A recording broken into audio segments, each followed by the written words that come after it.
তেঁতুল পাতা ধারাবাহিকের আজকের পর্বে ধারাবাহিকের শুরুতে আমাদের নাচের স্কুলে দেখানো হয়, যেখানে অমিত রিঙ্কিকে প্রপোজ করতেই যাচ্ছিল। ঠিক সেই সময় ঋষি উপস্থিত হয়ে যায় এবং সে বলে, আপনার এত বড় সাহস কি করে হয় আমার বোনকে প্রপোজ করার। ঝিল্লি কিছু বুঝাতেই যাবে, তখন ঋষি ঝিল্লির উপর রেগে যায় এবং বকাঝকা করতে থাকে। ঋষি বলে, তুমি বাড়ির কাউকে কিছু বলনি কেন? তোমার বাড়ির কাউকে জানানোর প্রয়োজন ছিল না? ঋষি বলে, জানানোর জন্য সৎ সাহস থাকতে হয়, সততা থাকতে হয়, কিন্তু তোমাদের মধ্যে সেটা নেই।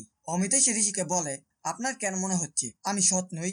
ঋষি বলে, আপনি যদি সৎ হতেন তাহলে এইভাবে এখানে এসব করতেন না। বাড়ির সকলের সামনে গিয়ে আপনি বিয়ের প্রস্তাব দিতেন।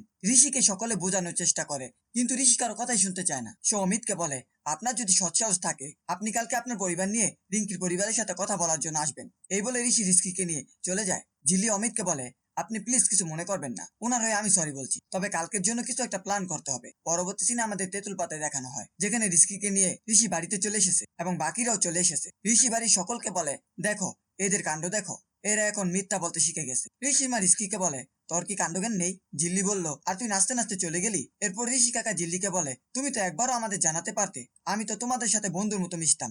ঋষি রেগে গিয়ে বলে, কাকে কি বলছো? সে তো এখন মিথ্যে বলতে শিখে গেছে। ঝিল্লি কিছু বলতেই যাবে, কিন্তু ঋষি কারো কথা শুনতে রাজি নয়। তার এক কথা, যে যা কথা হবে কালকে অমিতের পরিবারের সাথে হবে। ঋষির প্রশ্নে যদি অমিত পাস করতে পারে তাহলে এই বিয়েতে ঋষির মত আছে, না হলে নয়। পরবর্তী সিন আমাদের অমিতের বাড়িতে দেখানো হয়, সেখানে অমিত হসপিটালের কথা বলছিল। তার মায়ের অবস্থা খুব খারাপ। অমিত ঝিল্লিকে জানায় তার মা কোনোভাবে আসতে পারবে না, এখন কি হবে। অন্যদিকে শম্পা এই সমস্ত খবর খেয়ালিকে দিচ্ছিল ফোন করে। খেয়ালি শম্পাকে বুদ্ধি দেয় যে নকল কোনো মা সাজিয়ে নিয়ে যেতে। খেয়ালির কথা মতো শম্পা এসে সবাইকে ব্যাপারটা জানায়, কিন্তু অমিত এতে রাজি হয় না। তখন ঝিল্লি বলে, এটা ছাড়া আর কোনো উপায় নেই। তখন প্রশ্ন ওঠে, অমিতের মা কে সাজবে? ঝিল্লি জানায় সে অমিতের মা সেজে ওই বাড়িতে যাবে। পরবর্তী সিনে আমাদের তেঁতুল পাতায় দেখানো হয়, ঋষি অমিতের পরিবারকে প্রশ্ন করার জন্য ল্যাপটপে প্রশ্ন সাজাচ্ছিল, যা জানতে পেরে ঋষির কাকা এবং মা ঘাবড়ে যায়। ঠিক সেই সময় অমিত এবং ছদ্মবেশে ঝিল্লি চলে আসে। ঝিল্লি সকলকে জানায় সে রিস্কিকে এক কাপড়ে তার ছেলের বউ করে নিয়ে যাবে। একথা শুনে রিস্কির বাবা অনেক খুশি হয়ে যায়। এরপর রিস্কিকে নিয়ে আসতে বলা হয়। রিস্কি আসার পর ঝিল্লি তাকে নানান ধরনের প্রশ্ন করে। জানালার আড়াল থেকে